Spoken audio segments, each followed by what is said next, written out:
Welcome to the first ever Latinx Kidlit Book Festival. Hi, everybody. I'm Loren Sala. I'm an author of picture books that have been known to make some parents cry. So I'm honored to be here hosting picture books with all fields today. I'm going to introduce you to all the authors. Why don't you guys just raise your hand when I say your name so everyone knows who's here today. We have 4 beautiful people sharing this stage. So first, we have Zara Gonzalez Wong. She loves mofongo because she's Boricua, and she has the gene that makes cilantro taste like soap, which is not very convenient in a Puerto Rican household. Hi, Zara.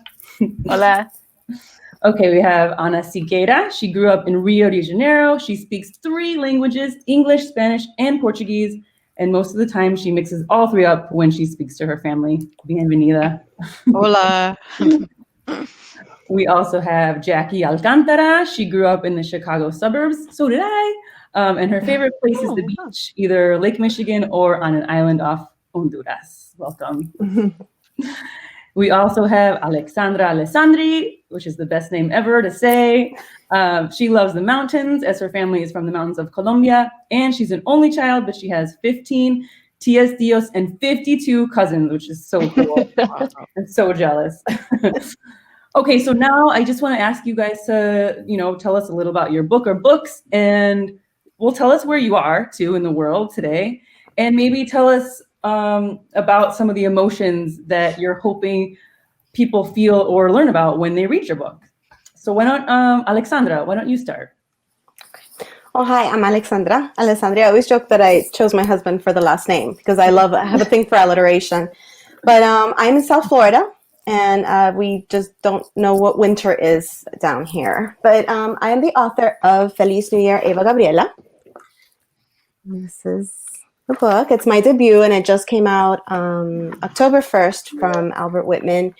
It is beautifully illustrated by Adi Rivera Sonda. And so I'm Colombian American, and I grew up with a lot of family. And that is a big inspiration for this story.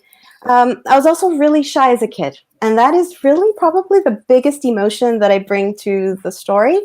It's about shyness, but not just about the negative, because I think when we think about shyness, we have negative associations with being shy. It's like not a good thing. It's frowned upon, but really it's okay to be shy. And when it's time, when we're ready, and that's what one of the things her mom says, when we're ready, when your voice will come out and play.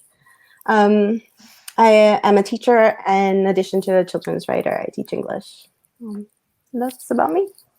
Thank you. Welcome. Anna, how about you? Tell us about and you have a brand new one. Did it just drop yesterday or something? I just got an announcement, yesterday. My first book is really in Spanish, El Pato Quiere Uvas, and it's about a very annoying duck who goes to the lemonade stand and keep asking for grapes at the lemonade, and it's based on a video called The Duck Song. And the one that is coming in 2021 is called Bella's Recipe for Success with Beaming Books. And this one has a lot of feels because she wants to be good at something, but she says like her sister is a very good gymnastic, her brother is very good at the piano, and she's not good at anything. So she keeps trying things, and she gets very frustrated and very sad because she doesn't think she's good at anything, until she discovers for you to be good at something, you have to really try, and you have to make mistakes, and you have to learn, and then she will feel very happy. So it has a lot of feels. She's very sad, very frustrated, and then very happy, and she works hard to get what she wants. She's very determined. So it has a lot of feels too. And the one that just got announced, If Your Babysitter is a Bruja, is a girl who thinks her babysitter is a bruja. So she's very scared until she faces the unknown and discovers a big surprise. So those are the books coming on. Oh, this one has already been published, but the other ones are coming 2021 and 2022. And yeah, I think it has a lot of feelings. All the picture books has a lot of feelings, and they're very fun. Thank you. Did you say where you are right now? Oh, I'm so sorry. I'm close to Tampa in Florida, close to Tampa. Cool. Awesome. How about you, Jackie? Want to go next? Sure. Hi, everybody. My name is Jackie. I'm in Chicago. my book that I had come out last was called, I'm an illustrator, so I haven't written any of these books. I've only done the illustrations for these. So my last one out was called Freedom Soup, which I'll talk about. Lots of emotions in this book. There's highs, there's lows. I think overall it's just about having, learning to be prideful for your culture, for yourself, for your family. And my two coming out in 2021 are Your Mama and Jump at the Sun. So this is a biography. Again, it goes all over the place with emotions, as life does. It takes us all over the place. And then Your Mama being a twist on Your Mama jokes. This could be really funny. It could be really sad. It is, there's just tons of joy and happiness in it, but it's also about, admiration and respect and love that we have for our moms. So all over the place. And I feel like I go all over the place with them. So. Great. Thank you. How about you, Zara? Hi, everybody. I'm Zara, and I am currently in Northern Virginia, just outside of DC. And it is starting to be cold here, but not nearly as cold as where I'm from, which is Minnesota. So I'm happy for that. No snow. I'm also an illustrator, and I have illustrated a book called Thread of Love. And then I just... This year, my author illustrator debut came out, so it's called A New Kind of Wild, and I wrote and illustrated it. And I think like all the feels in this are like homesickness and just the feeling of losing something, because the little boy has to leave Puerto Rico where he was born, and he moves to New York, and he has to start over. So it's like loss and homesickness, but then he meets a friend. So then there's like the feelings of friendship and maybe hope, that, and wonder a little bit. So, that's that book. And yeah, just lots of feels in there. And I can't not say this. I also just finished illustrating, a book by Loren, actually, called Mi Casa is My Home. And I'm really excited to have come out next year. Yeah. It's really cute. I'm super excited to share that one too. Thank you. Yeah, we're not supposed to talk about it yet. I know. We'll show about it, Yeah. but it's so cute. I just want everyone to see it. I love it so much. It was so cool to get it in the mail for the first time. I have it here. I'll give you a sneak peek. It's one corner. There we go. My other book, just quickly, is I have You Made Me a Mother and You Made Me a Dad, which are just really sweet letters to kids written from the point of view of a mom and dad, talking about how wonderful their lives are now that the child is in their lives. So they're both really sweet, and they make parents cry. And I love making people cry. That's actually how I knew that the books are, when I started crying after I'm writing a manuscript, then I know that the book is like in a good spot. So I'm wondering about your process. Like, what were the feelings that came up when you were writing your books or illustrating your books? Did you have all the feels too in the process of making them? Or did you even know that the feels were a part of your book from the beginning? Tell me about your whole process that way. Anyone can start. I'll start. So my book is inspired by my dad, and it's basically like my fantastical view on his story, because he was born in Puerto Rico and moved to New York when he was a kid, and so my dad. It's kind of sad because my dad passed away, but so when I was writing this, I definitely had all the feels. And when I finally realized that what I was writing about was his story, I totally cried. I'm pregnant, so I'm just crying listening to you talk about it right now. I'm so emotional. That's so sweet. What about when you saw it in the mail for the first time? Did you just like, this is my dad's story, just go like? I mean, of course. It was so amazing to see it, a book that I had written, this story, because my dad had always wanted me to write a book about him or help him write a book. And I don't know that he ever thought it would be a picture book, but, so it was so like amazing to have it, to hold it in my hands. But bittersweet, of course, also because I couldn't share it with him. But What about you, Alexandra? So I think for mine was almost like on the opposite spectrum of the emotions. There was obviously the shyness, and I am a very shy person. I'm a shy introvert, which sometimes doesn't really work out too well for me. I was incredibly shy as a kid, and meeting so much of my family for the first time in Colombia really. It's just when you have to say hello to a gazillion people at the same time. As a kid, you kind of freeze up. And my family here, I kind of always saw them, but my family in Colombia, I didn't see them as much. So I have pictures of me crying and clinging to my mom because I was just terrified. But there's one of the emotions that I really wanted, aside from the shyness, that I really wanted to tap into was a pride for my country.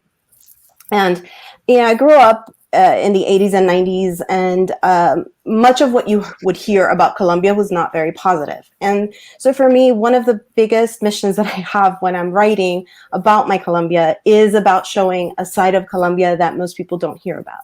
And it's about all the beautiful traditions that we have, all the wonders and magic, the fun. And so a lot in trying to recreate the New Year's traditions that I grew up with, the 12 grapes, the yellow underwear, the Año Viejo, and I don't know if you can see my little guy over here, but I have my own little Año Viejo that we kind of used to say goodbye to the old year. I just had such a fun time. And so, yes, I was working through the shyness aspect, which was a huge part of Ava's story, but also the celebration of everything that I love about growing up Colombian. I love that everybody's story means so much. It's so great to hear this. Anna, how about you? For me, I think my story, the thing like being a writer, I can relate it so much to what my character Bella went through. It was inspired by my daughter. My daughter is she was always a gifted kid, but she would kind of quit early. She wouldn't try as hard because she had to be perfect. She had to be the best. Otherwise, she would quit. That is a problem for a lot of gifted kids. But what I feel like for us writers, we can go through that process too, that we start writing and then we think everything's wonderful, then we think everything's horrible, and and then we kind of want to quit. And so I think with this is basically, I did have some other books published in Brazil a long time ago, and I published that one, El Pato, but it's educational market. But with Bella, I went through the same process that she did. I said, I want to be good, but can I be good? No, I don't think I can. And you have to learn by writing, by getting critique partners, and a lot of things that you can do it, but you will make mistakes. You will feel horrible. You will be sad. You will be super happy, and all the feelings while you're writing. But if you keep doing, you'll get there. So yeah, I think I went through all that with my Bella's book. We're all nodding. We definitely get that. Jackie, how about you? Were you feeling the feels while you were drawing? Oh yeah, absolutely. And I was just thinking when everyone was talking that as an illustrator, I feel like I can know almost instantly if I want to do a book, because if I get a lot of emotions when I'm just reading the manuscript, like the first pass through, I just kind of know, kind of like a reader would know, if you just get a feeling of like, oh, I love this, like I love the character, I love the story, and usually I don't necessarily know why exactly until I kind of start sketching and I start researching and I kind of start putting together what my personal connection is with this book. And I don't, for I guess the books I've done culturally, I don't come from, like Freedom Soup is from Haiti. Jump at the Sun is a biography, and I don't necessarily know my way in, but I have a feeling instantly if I'm gonna like absolutely love this. And then it's always amazing throughout the process of figuring out my characters and what I want to tell, and what I want to bring to it, always just discovering like how I connect with it, and parts of my identity that I find in in the books. It amazes me every time that, but you kind of have to trust yourself to know that it's the right book for you to do, and then you kind of figure out why. I guess as an example, like for Freedom Soup, this is actually a very similar character. Her name is Belle, and she's making I don't know which way this is supposed to go. She's making a soup with her Tigran on New Year's Day, and it's celebrating Haitian Independence Day. And like as I was learning about this tradition, I was learning about Haitian culture, and trying to figure out what I wanted Belle to kind of, how I wanted her to really grow from the beginning to the end of the book. And I realized, I connected with her as so many kids in this country can do, because they have parts of their culture, parts of their family that don't live in this country. And learning about these things from stories and from, households is a big way that I kind of got to know. My dad's from Honduras, so how I kind of got to know that part of my identity. So I kind of thought visually, how she would put together this image of Haiti. And I thought a lot about how I put an image together of Honduras, through artwork, through textiles, through stories. So I kind of feel like I emotionally connect with my characters, and they kind of develop that way, like how I can relate, and it all goes from there. But yeah, I feel like I'm on this emotional journey with them for sure. It's so interesting. I love hearing the illustrator's point of view, because it's so different from mine. Do you guys spend a lot of time on faces just trying to get their emotions right? Oh my gosh, yeah. I have sketches here. I feel like too visually, I probably have 500 of these, of just trying to figure out what her gestures are like and how she moves, what her face looks like.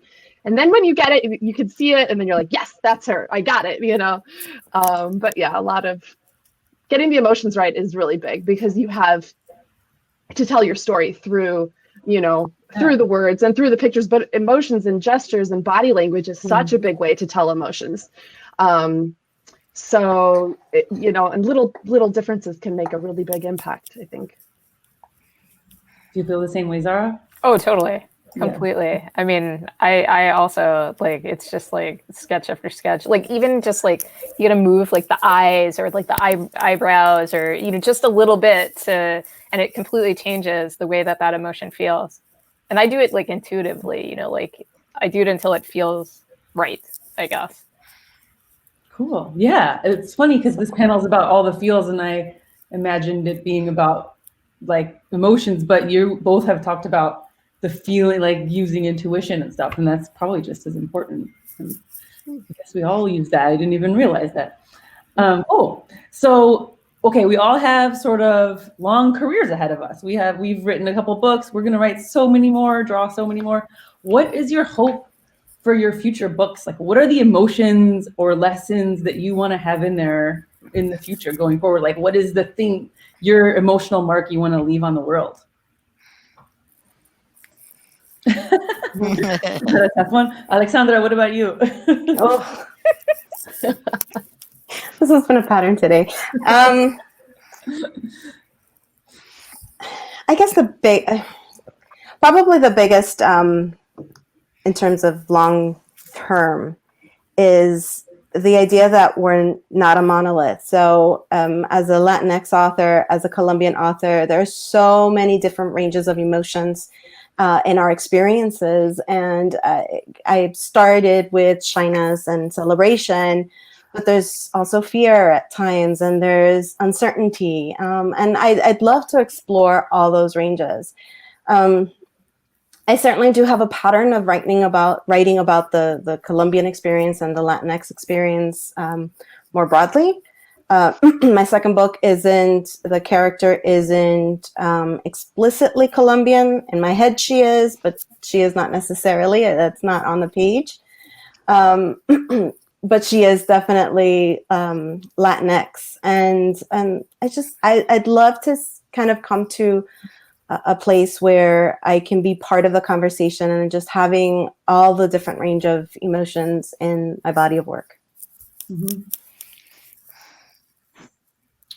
Jackie or anybody else have an answer for that one? I have an answer.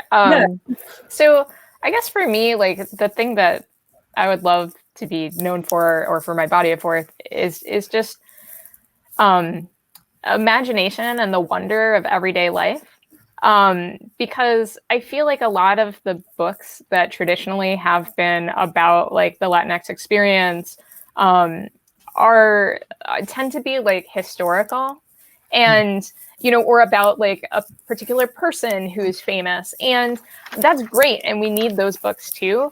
But I really want to show like just how like wonder and imagination and just the rich culture and family and all of that stuff that is so important to like my experience, and I think like most other Latinx like experiences. Again, we're not a monolith, so different things are different. But like those things, I feel like aren't shown as much, and so like I want to contribute to that body of work, to showing like just all the emotions of the everyday and the wonder and the beauty and all of that. And so I will feel very successful if I'm able to do that. Yes, I can comment too. I think, like, as you said, we are not the same, but in a way we are the same. So I think I want to show that in my book. We have different cultures, we have different tastes, different food, but I want to show like my Latinx kids, and my family is Cuban, Brazilian American, we are a blend. I want to show that we all have feelings, and that the kids can learn, empathize with us, and not only like my stories are not sad, my stories are all humorous and funny, but I want them to see that we are all inside, basically we are the same.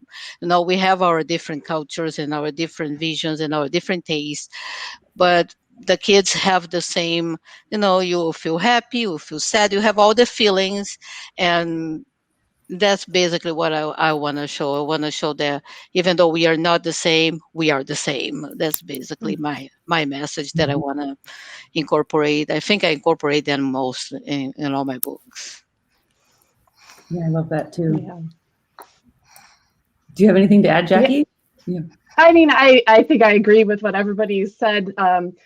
Like what Sara said, I think I'm personally drawn to books that kind of do that, say so much, but in the setting of, or the, narrative of just like an everyday kind of experience, really showing how,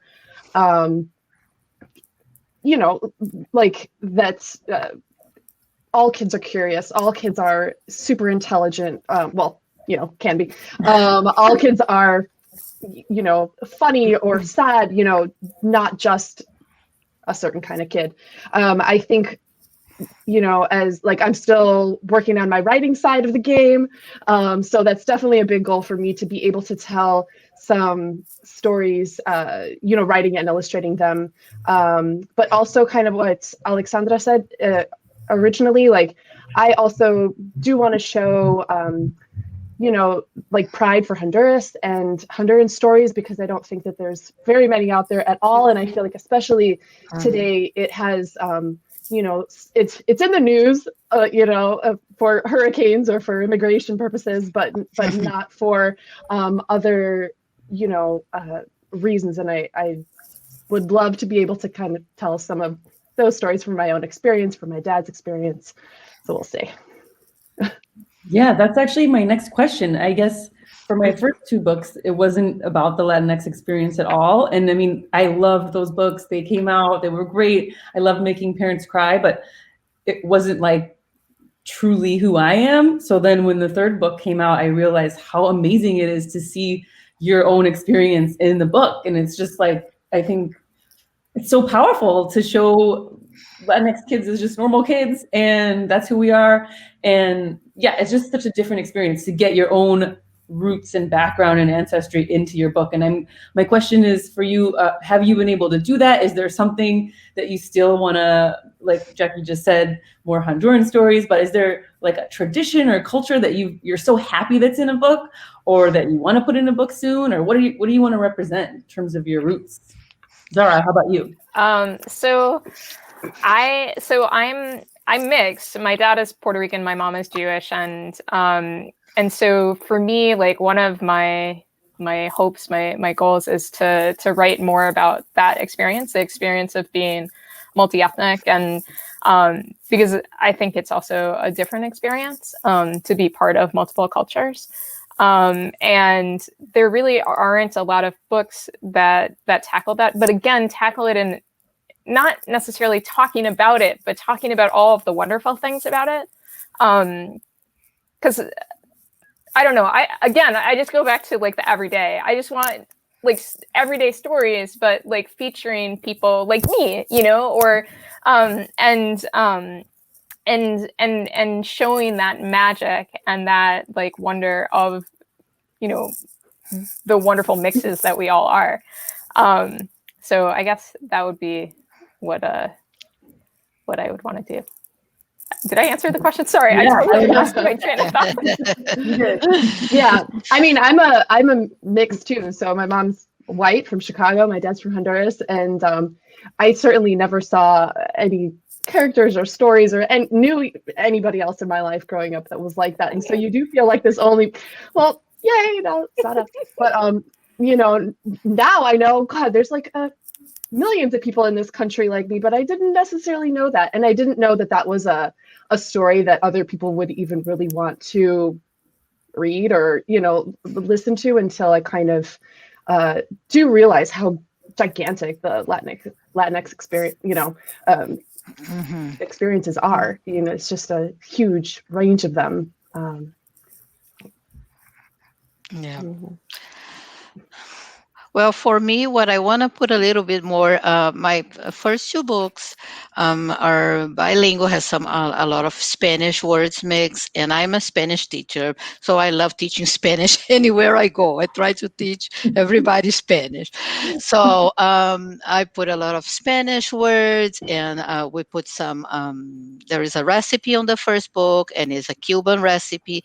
So I put a lot of the Hispanic world and mixed with my Brazilian experience. Of course, it was inspired on my daughter. She was born in Brazil, but I'm trying to also write some other books with more of the Brazilian experience too. So I have a manuscript where there's a Cinderella that he dances samba. He wants to be a sambarello, and I'm trying to do a chapter book where there are dolls that are Cuban and Brazilian. So I would love to do, like Sarah said, mix the cultures, have a book with both cultures in it and show, you know, the similarities, the difference, and as Sarah said, all is wonderful. So that's what I'm hoping to put, even a little more Brazilian on my books, and a little more of the blend of the cultures and how we deal with those blends every day here in my family and my kids, my grandkids, and everything. So I think I've been really wanting to dive into all the myths and the folklore in my country. I feel like I'm still trying to figure out how to be Colombian. I was born here, but my family, I definitely very much grew up Colombian. Both my parents were Colombian, but one of the parts that I am fascinated by, and I have a middle grade on submission that taps into some of these, but I'd love to actually bring it to the picture books, you know, La Mano Peluda. We do touch on La Llorona, pero La Pata Sola, El Silbón, like all these beings that I remember hearing about them at my tia's finca, and like my older cousins trying to scare me with the Mano Peluda. And I have a story that I've been trying to get right, but I just haven't been able to get right with the Mano Peluda. But that's one area that I would really love to just go down that folklore. Yeah, on the picture book side. I want to read all of your guys' books. I just got your book yesterday, Alexandra. And it takes place on your tia's finca, right? Yes. Real life. And I was just going to say thank you guys for just bringing up that we're all such a mix, because I'm also have a white mom from Chicago. I wonder if we have the same mom, Jackie. And a Puerto Rican Spanish dad. So yeah, I just growing up always felt like I wasn't white enough. I wasn't Hispanic enough. So I love just hearing that we're all sort of in the same boat, and having more books about that would be amazing. I hope we all write them. So thanks for that. What advice would you guys give a Latinx storyteller who wants to write a picture book now, or illustrator? Do it. That was what I was going to say. Really? Do it. We need all this. We need all your stories. We need your stories. I know there's, when I first started writing, I didn't write Latinx characters. I think a lot of it is, why there's no place, or I don't know that, that people want to read about it. And there's this really huge sense of discovery when you're writing about your experience. So do it. We need more stories. We need more stories. I think too, like for me, because my dad is Puerto Rican, but my mom isn't. And I grew up in Minnesota, which was very white. And I think there are 5 Puerto Ricans. There are a few more now, but so I didn't grow up with the rich culture, and I didn't grow up with all of that. So for me, when I was writing, I felt like an imposter. I felt like this wasn't my story to tell. And it took me a long time while I was writing to realize, no, this is it's my dad's story. This is part of my life. This is part of the folklore that I had growing up about the island and about his leaving the island. And so it is my story to tell. And I think if there are other people who are out there who either were born in this country and not in, maybe you're Mexican, but you're Mexican American, maybe you're a couple generations removed. So you have still that culture, but you maybe don't feel like you have that strong tie to the country. Your stories are still valid. And I feel like it's really important this is something that we keep saying, but for everybody to be able to see and hear all of the stories, all of the, where all of us come from, and all the different types of Latinidad that there is. So just write, even if you don't think that your story is one that people want to hear, somebody wants to hear it. Yes, I agree. It maybe try to find also a community that you can share. I think finding critique partners are amazing. And if you can find critique partners that share some of your feelings or some of your culture, that can help you with that too. My critique partner, Zara, was a part of my critique group for a while. It's called Las Chicas Latinas. And we have a blast. We help each other a lot. Even sometimes you have questions about Spanish words or things, so we all help each other. So having that community, if you like social media, at first I didn't like it. Now I love it because you can really communicate with a lot of Latinx writers and people that can help you and guide you, mentorships, and there are so many opportunities. So go look for it and contact us. We all here, Brisha, we will be very glad to help if you have questions, if you need guidance. It is a tough field. It's hard to break in the market, but keep doing. Those stories are very important. So just look for some guidance, and like my character did, Bella, go for it and don't quit. Yeah, and I think that one of the parts of the whole process of making picture books that I love the best is the research. And I feel like I start with a lot of questions. And so if you don't really know necessarily where to start, maybe start with some questions that you have. And it could even be a part of your identity, a part of your parents, place where they came from, or a place that you grew up. I love that I get to kind of dive deep into a subject that I wouldn't necessarily dive into otherwise, and just take that time to kind of learn more about whatever it is, in terms of something that interests you about yourself, a country, a city, a town, and just use the time to kind of discover more. And your stories always develop from the things that you learn in the process of it. But I had the kind of thought too that my dad's stories weren't my stories, but those are the first stories that we get. as humans, you know, so they are very ingrained in us, and I think they're totally valid to call a part of our own experience.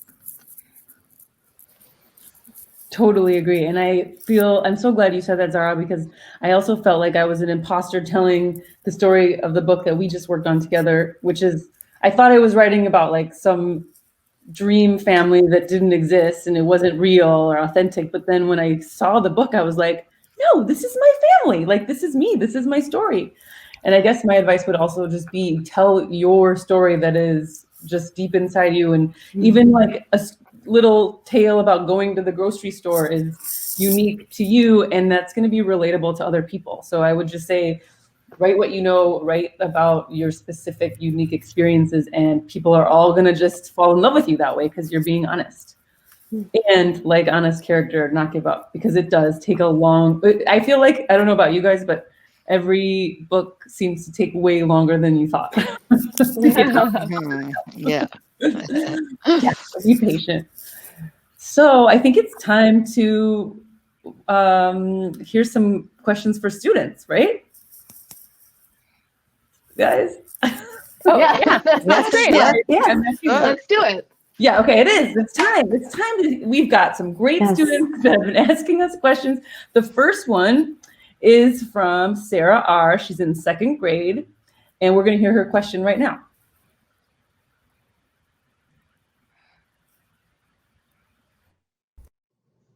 Hi, my name is Sarah, and my question is, how long does it take to do the art for the book? Cute. I think that's a question I have too, because I don't do the art. Today, like one of my publishers said, "Oh, we got the illustrator, but she can only do the art in 2021, so your book wouldn't be ready until 2024." I said, "Oh my God!" Yeah. So I really don't know how long does it take. How long does it take? So it's good for the illustrators to tell us how long does it take to do the illustrations.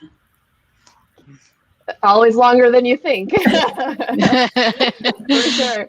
I think I started using a timer when I work, so I can actually go back and be realistic with myself sometimes about how long things take, because I always underestimate. But you know, I mean, they take months and months and months for me to finish a book. At least I would say probably 3 to 5 months, depending on a book. I feel like overall, you know, maybe one spread or one illustration, from adding in all the times together, because you have sometimes sketching, sometimes researching. Months later, you start the final art. So adding all that time together, I feel like about a week an illustration, maybe per page.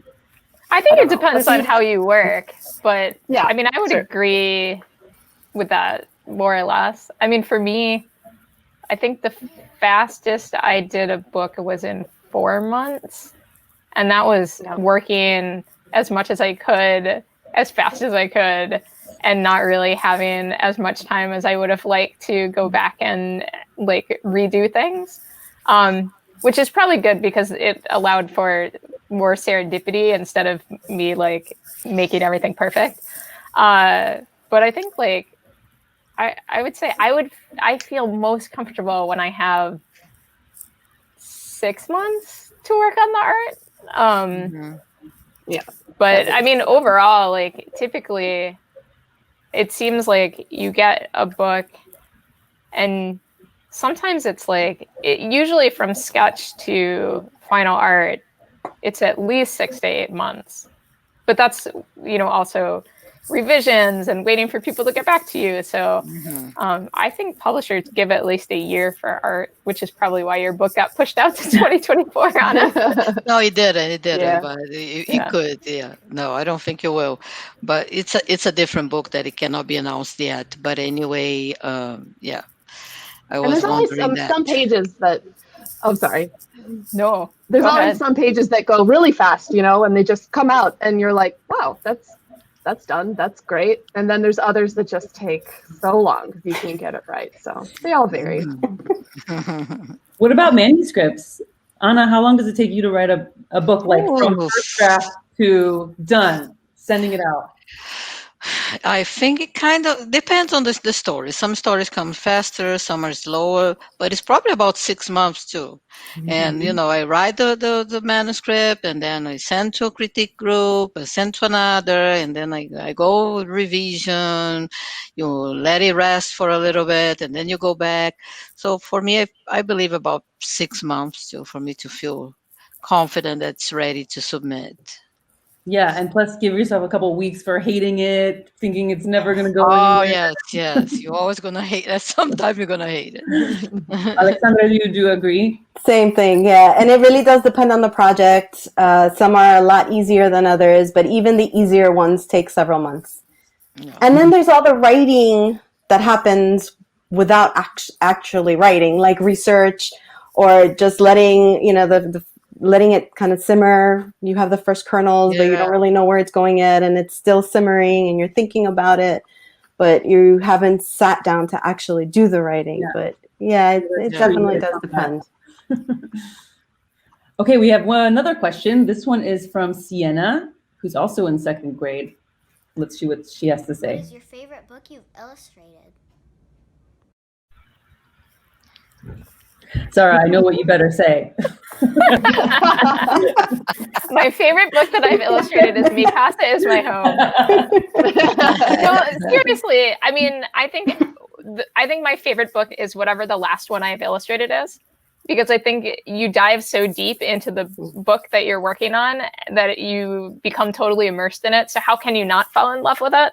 And like Loren was saying, because I worked on her book, like the family that I created became my family, and in part was based on parts of my family too. So like, how could I not love illustrating that one? And then the next book I work on, I'm sure I'll love that one the most. And then, because you just pour so much into it that it's hard not to love whatever the last thing you worked on was. Great answer. You could be a presidential candidate. Jackie, what about you? I can't say. I just can't do it. I can't choose. Yeah, they're just all so different, and you learn so much about yourself and the world from each one that, I mean, I guess, I don't know, maybe my first one, because it's your first, but that's terrible to say. Like, that's like your first child is your favorite, which I can't say. I'm very sorry to the question. Yeah, that's a really tough question. Okay, Really hard question. Let's do this question and see if it's just as hard. Let's see. This one's from Annie, and she's in 5th grade from Georgia.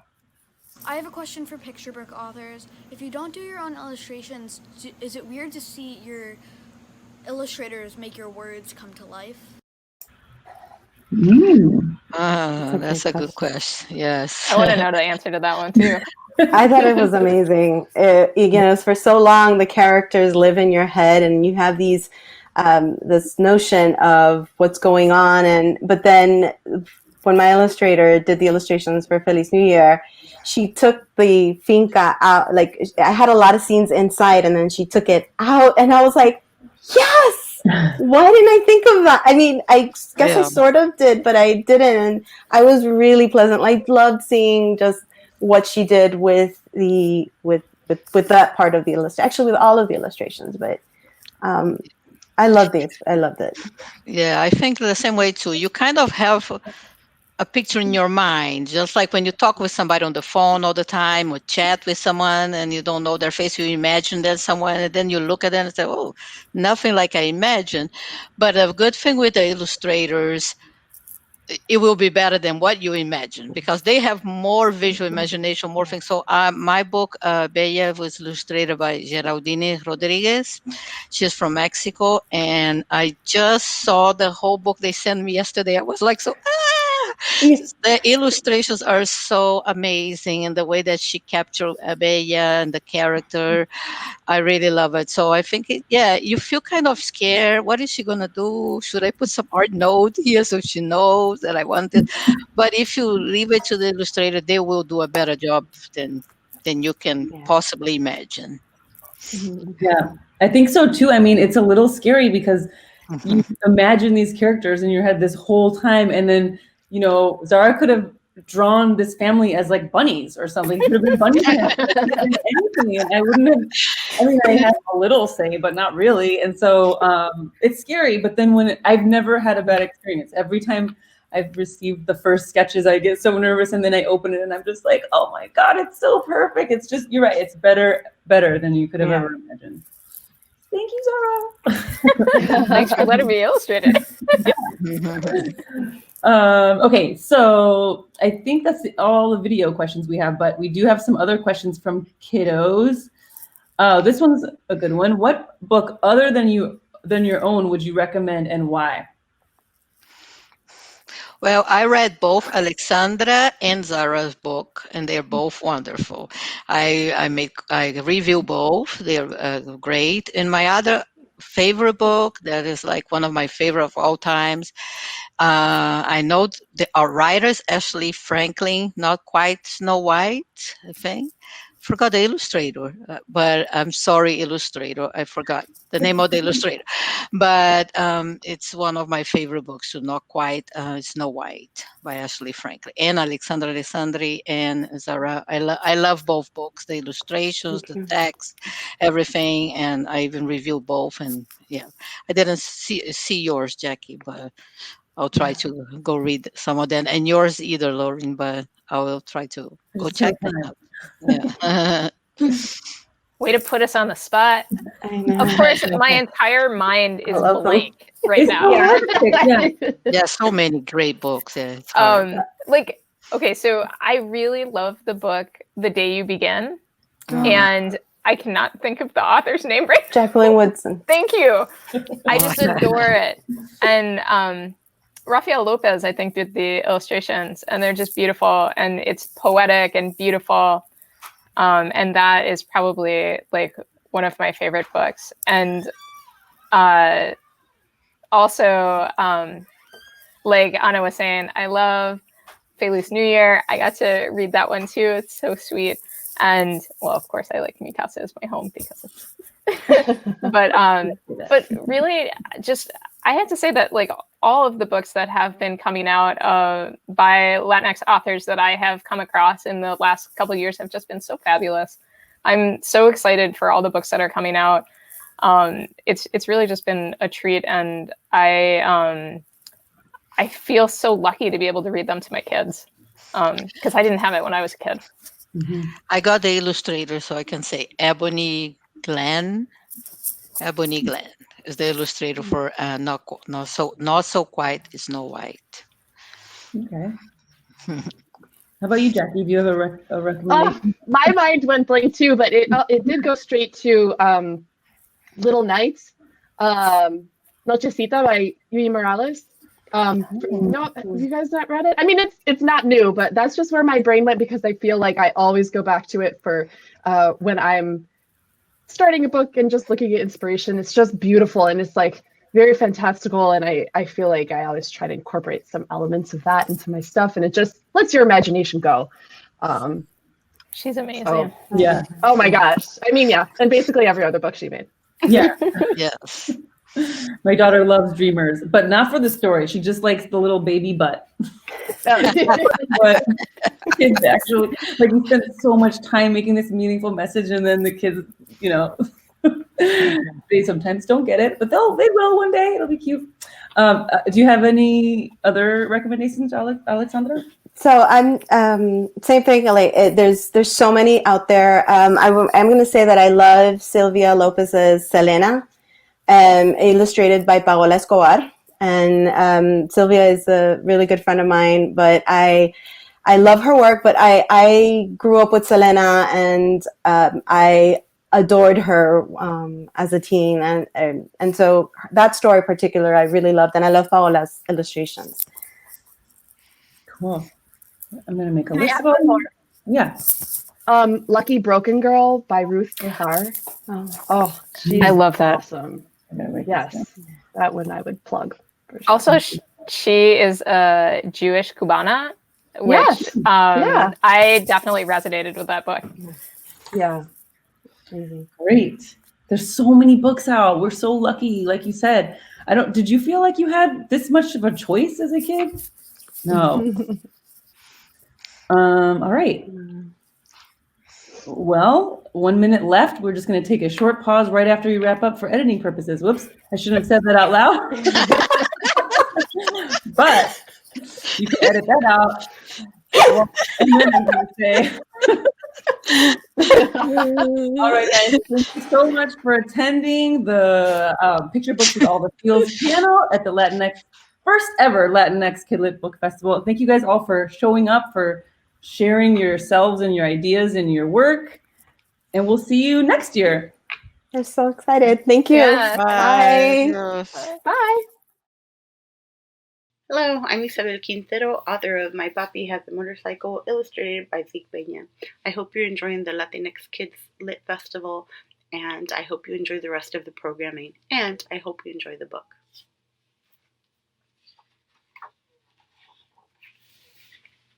My papi has a motorcycle. From him, I've learned words like carburetor and cariño, drill and dedication. When I hear his gray truck pull into our driveway, I run outside with both of our helmets. My papi, the carpenter, is covered in sawdust and smells like a hard day at work.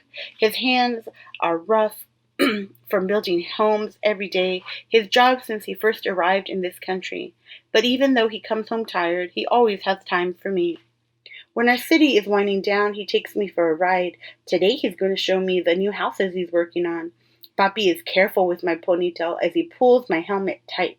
When he lifts me onto the smooth black seat, his hands don't feel rough, they don't feel tired, they feel like all the love he has trouble saying. Lista? Sí. Papi revs the engine, and the smell of gasoline hits me as he squeezes the accelerator. Vroom! Con cuidado, be careful, says Mommy. The motor rumbles and growls. Agárrate, hold on, says Papi, and then we take off. The shiny blue metal of the motorcycle glows in the sun. The sun, the bright orange sun is on its way down, turning our sky blue and purple and gold. We become a spectacular celestial thing, soaring on asphalt, a comet. The sawdust falling from Papi's hair and clothes becomes a tail following us. Papi zigzags through the streets. We pass Abuelita's church and Tortilleria La Estrella and stop for stray cats crossing in front of us. Mommy thinks there's too many of them, but I think there's just enough.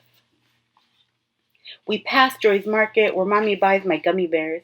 Mr. Garcia, our librarian, is walking out the door and nods at us. We nod back. This is how we always greet each other. Daisy! We roar past murals that tell our history of citrus groves and immigrants who work them, and of the famous road race that took place on Grand Boulevard 100 years ago. Now I know that we're stopping at Don Rudy's Raspados. But as we near the shop, we see that it's empty and out of business. I can tell Papi is disappointed. I imagine the smell of the sweet syrup Don Rudy used to flavor our shaved ice. I won't be the only one who misses him. As we ride on, I feel and hear everyone and everything we pass by. Each sound landing in my ears rebuilds whole neighborhoods inside me. No matter how far I go from this place or how much it changes, the city will always be with me. Mija! We cruise by Abuelito and Abuelita's old yellow house, the one with the lemon tree that grew from the seeds of the lemons. Abuelito used to pick not far from here. Mommy says we're going to visit them tomorrow to cut nopales from their garden and eat herby albóndigas in Abuelita's kitchen, where the food always tastes better. Adios, mi reina, adios. We turn the corner and then... Ruff, ruff, ruff, ruff, ruff! The dogs behind the fences go wild. Frankie, the Lopez's labradoodle, escapes from her yard and runs after us. Mercedes Lopez, the fastest runner in her class, races after her. They're right behind us! Then, just as fast, the dogs barking and Mercedes and Frankie become a soft hush in the distance. We ride toward the new homes, replacing the last of the citrus groves. The painters, drywallers, and floor layers all greet us, but we can barely hear the words amidst the sound of hammers and air compressors.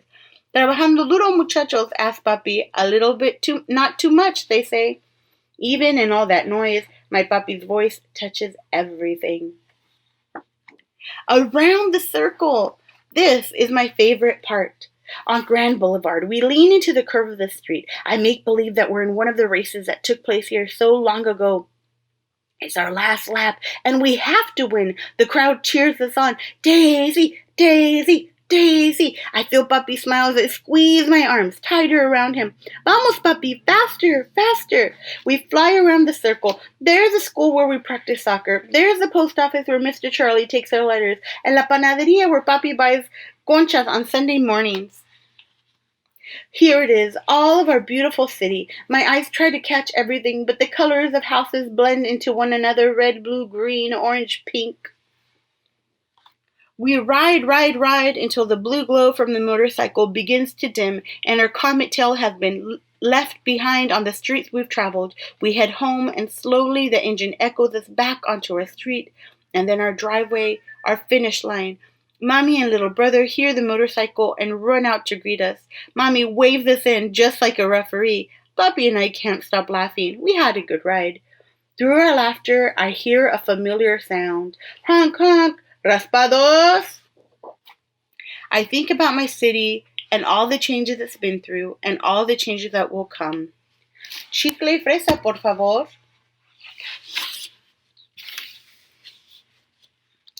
But I know that here in our little house, there are things that will always stay the same. Mañana we fly again. Thank you. I really hope you enjoy the book and enjoy the rest of the festival.